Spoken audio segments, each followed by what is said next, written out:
Welcome sa Dries TV. Kung interesado ka sa ganitong news, huwag kalimutang isubscribe ang ating YouTube channel. Maraming salamat! Welcome back again sa ating YouTube channel, mga kakimpaw. And sa update natin ito, ang pag-uusapan natin ay tungkol sa mga importanteng kaganapan kina Kim and syempre kay Paula Avellino. Pero bago po ang lahat, maraming salamat sa inyong patuloy na pagsuporta at pagsubaybay sa mga daily update natin. Kaya naman bilang pasasalamat, narito po ang isang napili kong komento patungkol ito sa naging previous update. Mula ito kay Ginang Bergie Gatchalian. Sabi niya, there's a very showy at open na si Kim sa pagpapakita ng pagmamahal kay Paolo ay nilalait siya ng isang dating Kimmers daw na siya raw ay atat na atat kay Paolo at ang mumukhang cheap. Chatmate ko siya at pinakiusapan ko siya na wag namang mga harsh words ang sinasabi niya kay Kim dahil sobra akong nasasaktan. Nagsorry lang ba't patuloy sa masasamang salita kay Kim. Hindi ko na siya chinachat, hindi ko na nare-replyan dahil baka makapagsalita na rin ako sa kanya mismo ng masama.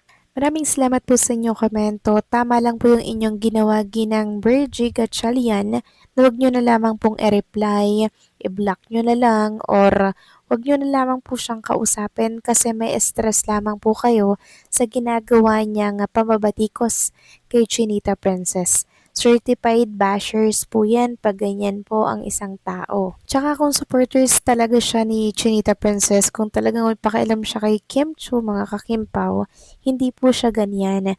Bagkos, pag-aaralan niya pong magustuhan din si Paolo Avellino kung ayaw niya po kay Paolo. 'Di ba? Ganun ang fans, ganun ang supporters. Talagang nakasuporta sa iniidolo po nila. Iya ang Kimmers na yan, mga kakimpaw. Bashers naman talaga yan ni Chinita Princess. Siguro, nagpapanggap lang na fans yan. Kaya hayaan nyo na po yan, Ginang Virgie, at i-block nyo na lang din po, okay? Para hindi na lang po kayo ma-stress. So maraming salamat po sa inyong komento. God bless po sa inyo at mabuhay kayo.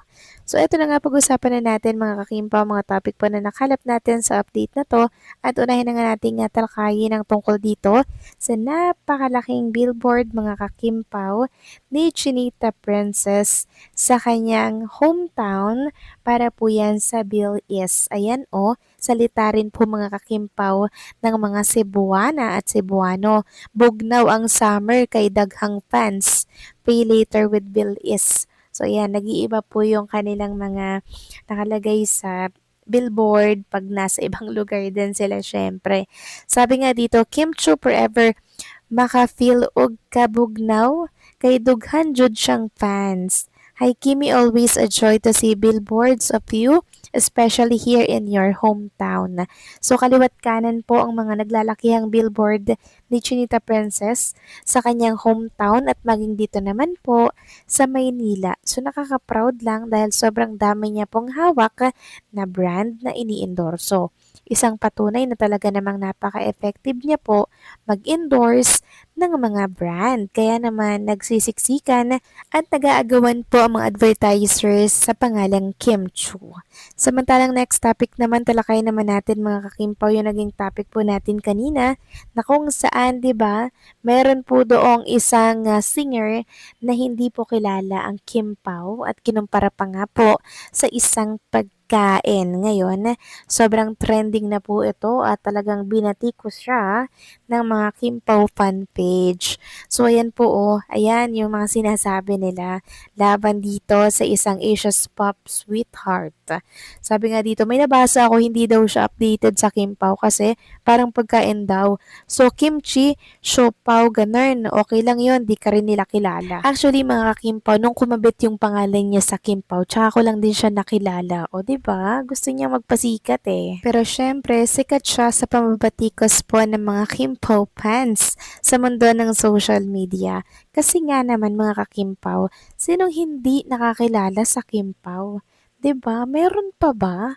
Parang siya lang no, nakakaloka. Kulang na lang sabihin niya mga kakimpaw na hindi ko rin kilala si Kim Chu, hindi ko rin kilala si Paolo Avellino. Abay, taga saan ba to mga kakimpaw, 'di ba? Sabi nga nila taga ibang planeta ba 'yan? So nabatikos tuloy siya ng husto dahil lang po sa hindi niya pagkakakilala sa Kim Pao, 'di ba? Super obvious naman kasi na parang ayaw niya lamang sa tambalang Kim Pao, 'di ba? Kasi kilala niya nga po ang Don Bell, ang Chubby, 'di ba? Kilalang-kilala niya tapos ang Kim Pao di niya po kilala. So nakaka-hurt lang. Kasi parang ang dating mga ka-Kim Pao ay iniitsapwera niya po ang tambalang Kim Pao or si Kim and Paolo Avellino. Well, hayaan nyo na yan mga ka-Kim Pao dahil ang totoo niyan, hindi naman talaga natin yan kilala, nakilala lang natin dahil sa Kim Pao. Samantalang next topic naman, pag-usapan naman natin itong picture po ni Chinita Princess. Kasama po ang team APEC or ka-APEC mga ka-Kim Pao. I-share or pinost po ito ng isang account dito po sa Facebook kani-kanila lamang. So, ibig sabihin, latest po ang picture na kumakalat sa mundo po ng social media. So, nakipag-meeting po si Chinita Princess sa ka-APEC po niya. So, 'di ba, brand ambassador si Chinita Princess ng Apic Homes. So, kanina ito po yung ganap niya mga ka-Kim Pao, nakipag-meeting si Chinita Princess. May event pala no si Kim Chu kanina. Hindi natin kasi nararamdaman, hindi natin nababalitaan kasi sobrang tahimik po ngayon ni Chinita Princess mga ka-Kim Pao. Talaga pag nagalaw siya tahimik lamang tapos magugulat na lang tayo. Meron pala siyang ganap, 'di ba? Kaya naman sobrang nakaka-proud na itong artistang to ang ating sinusuportahan. Very humble mga ka-Kim Pao. Hindi po siya mayabang. Kaya naman dinadag siya po siya ng mga blessings, 'di ba? Kasama syempre si Paula Avellino dahil talagang napakabusilak ng kanilang puso. Ito yung artistang karapat dapat nating suportahan kasi syempre nagbibigay po yan ng mga paayuda, tulong, charity. Sana mas marami pa pong Kim Chu at Paolo Avellino na artista na makakapag-share ng mga blessings nila like Kim and Paolo. Samantalang talakayan naman natin mga ka-Kim Pao ang tungkol po dito sa magiging shooting nila Kim and Paolo dito po sa Korea. So matagal pa po sila aalis mga ka-Kim Pao at hindi po sila ura-urada mag-shooting sa Korea para po sa Kopino. Sabi ko nga po, ito po ay mauunang i-shoot dito po sa ating bansa dahil nitong mga nakaraan nagpapa-audition na po ang Prime Video para po yan sa batang Kim Chu at Paolo Avellino na gaganap dito po sa Kopino. So may batang version si Kim and Paolo Avellino mga ka-Kim Pao at mamimit nyo po yan sa mga susunod marahil na buwan dahil nagpapa-audition na po ang Prime Video Philippines para po sa Kopino. Malapit na po itong simulan ang shooting dito po muna sa ating bansa. So paano mga ka-Kim Pao, hanggang dito na lamang po ang update natin at maraming salamat sa patuloy po na pagsuporta.